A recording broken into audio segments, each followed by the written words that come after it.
Vanakkam. In this session, we will discuss the business case that will be used for this course. This business case will include the business model, business processes, product structure, and materials that will be used in business case. The business case discussion will give a basic idea to the learner of what is being discussed and how the concepts of SAP are applied to a typical business processes.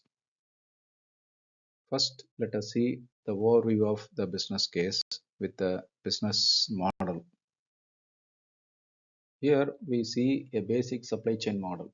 This involves key players like suppliers, manufacturers, assembly units, and customers. Suppliers may be interplant suppliers, intercompany suppliers, or external suppliers. Among external suppliers, there may be outright purchase or subcontracting process. The manufacturers and assembly units are the internal production units of the organization. Customers may be external customers or interplant customers or intercompany customers. You may note that material flow happening from suppliers, then to manufacturers, then to assembly units, and then to the customers. Also, there may be some intermediaries like raw material warehouse where the raw material will be brought and kept there before manufacturing, or there may be finished goods distribution centers. These are all some additional complexities which are there in any supply chain. This is our business case. Here our business case starts with customer requirement as any business starts. And then the finished goods are produced and supplied from assembly unit 1. To produce the finished goods, components are kept in assembly unit 1, and most of the components will be procured directly from suppliers. Some components are procured through subcontractors, for which raw materials are procured by the company and supplied to the suppliers. Some components also may be sold directly to the customers.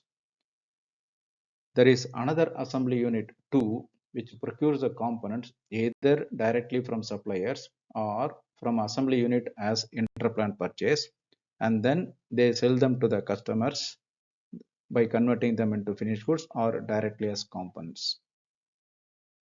So we have different processes involved. First, let us see the order management process. Here, the purchase orders will be received from the customers. These are converted into sales order in the system, and then the planning will happen. From planning, planned orders and purchase requisitions will be created. Those are converted into production execution and purchase orders. From purchase orders, materials will be procured. They will be brought into the stock. Then production execution will happen. Once the production is completed, the stock will be available for delivery based on the sales order which was created for the customer. And then with respect to the sales order and delivery, invoice will be created and material will be sent to the customer. This is the order management process.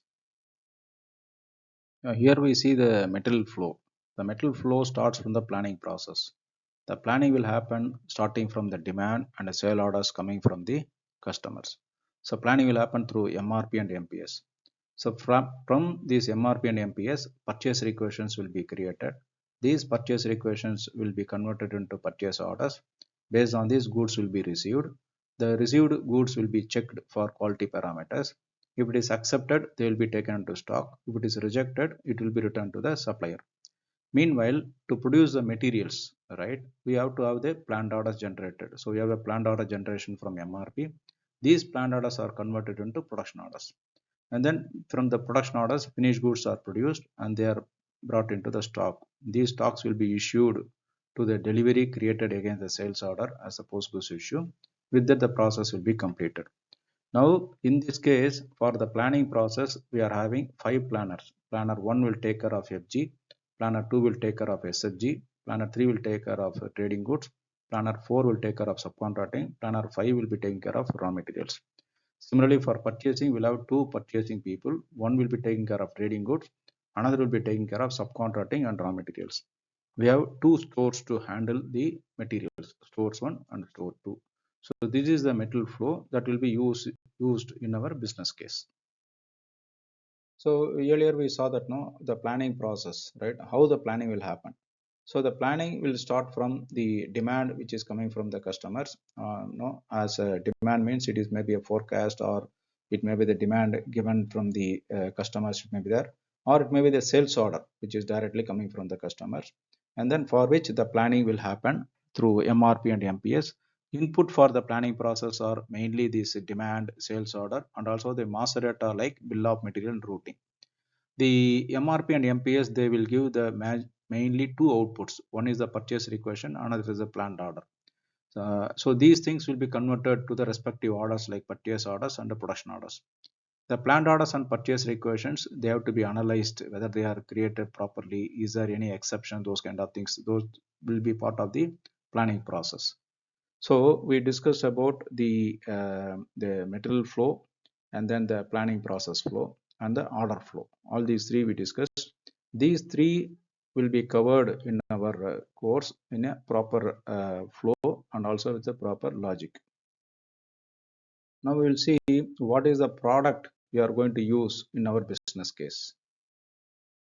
Hope you all know what is the product we are referring here. This product is a gearbox motor, or it is also called as gear motor. This is the reference you are taking. This is a very simple example. That is why I am taking it, so that you will be able to understand the the product, and then how the bill of materials are there, how the concepts of routing, and also the step-by-step levels of bill of materials, material masters are defined. So based on these things, you can apply this to anything, right? Any other product what you are using, you can apply them. This is the very basic and clear example you can take and proceed. So as I was showing that the product, right, gear motor. So this is the gear motor. To produce the gear motor, we need a gearbox, and also we need one motor, and to connect them, we need to have some components to produce a gear motor. And then to produce a gearbox, what do we need? We need to have one input subassembly. We need to have some output subassembly. And to connect these input and output, we need to have some components. And then to produce the input components and also the output subassembly, and output subassembly, we need some components. And some of the components, as we told, they will be directly purchased, or some of the components will be purchased through subcontracting, for which raw materials will be supplied. This is how our product structure is defined to meet our business case. So the product structure is converted a little bit elaborately with some logic of some material codification here. This is where we start the material codification. Right now, for example, we are taking this inline helical gear motor. We are giving the specification like SGMC-S000-GM1001. So what is the meaning of this? SGMC is the company name we are taking here. Okay, SGMC. And then S00 is that codification. So whoever took this course, whoever took the dedicated server, I will give you the list, right? So for each of you, I will give you S001, S002, S003, like that I will give you, so that you can use them. But this is for the reference S00. So GM is the gear motor, then number is the 001 is the first gear motor, then GM102 means second gear motor. So we see a logic. Similarly, then we see that the gearbox, the SGMC and S00 they remain the same. The GM is changed to GB here, so that we are getting another code here. So GB101. So this is the first gearbox, then 102, 103, like that. And then similarly motor, if you say, that is starting with MT. See that code, SGMC-S00MT. And then we have the components, where the component is addressed with CP, right? CP1005, CP1006. So this is reflecting the BOM structure for our business case, and also how the metal codification will be applied to the logic. Okay, so please spend some time on this chart, right? This will be very helpful for you to define the metal codification and also the bill of material, especially for the people who are hired the dedicated server. But not only for you, anybody who is seeing this course, you can apply the same logic in your server and you can do it, so that you can, when you follow this course, right, I will be applying the same logic for the materials which I am going to use, so that you will get the benefit of exactly what I am doing here. Now this, to produce this inline gearbox, what we saw, we need to have one input subassembly, one output subassembly. We saw some components required. Here the components required are the CP1014, CP1015, and then CP1016. These are the three components plus one input subassembly, one output subassembly. To produce one input subassembly, what do we need? We need some components. That list is here: CP101, 102, 103, 104, 105. Similarly, to produce this output subassembly, we need some components, which is CP1006 to CP1013, right? In this, that to produce CP1003, that we treat as subcontracting, which I'm not showing here. That will be a subcontracting from raw material 1001. Similarly, CP1006 will be procured on a subcontracting basis. That we will use the raw material 1002. That is what now. This is a clear and structure what we are going to use in our system. And any variations, for example, if I want to do some another gear motor, then I will use GM1002. If I want to use another gearbox, then I will use GB1002. Like this, I will do some little bit change, or you can, you as a learners, you can also create your own materials, because we have to practice many things. For example, different MRP, different lead time, different lot size, like the many variations will come. Those things I will explain as we go on. For whatever the business scenario, whatever those things, to practice them, this will be the base is set. So with these things we can do any scenario, we can test it for interplant or subcontracting, external operation, anything we can do. So this is the summary of the materials list, that based on the structure what I was showing just now. Based on that, this is the material list. So this is the code, right? This is the material code which we'll be using for the purpose. Whatever the materials which are with the SGMC-TRNG, those will be the code that will be used by me in this course. And whoever took this dedicated server, you will be assigned with, I will give you the list, because we are having a contact through emails, right? I will send you that for one person S01, one person S02, another person S03, like that. I will give you the list. Then you can refer them and start to prepare it. Okay.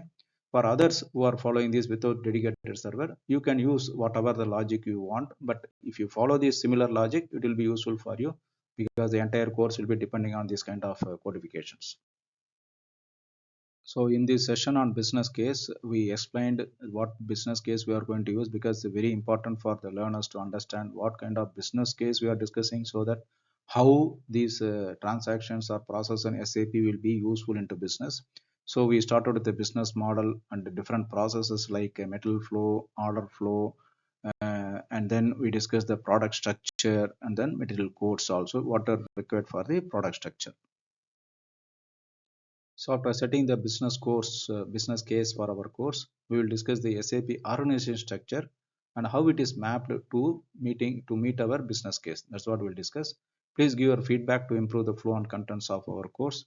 And please also recommend to your friends and colleagues to subscribe to the channel, so they also get the benefit.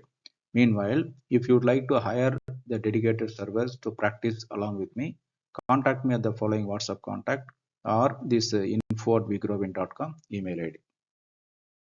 Thank you. See you in the next session. Take care. Bye.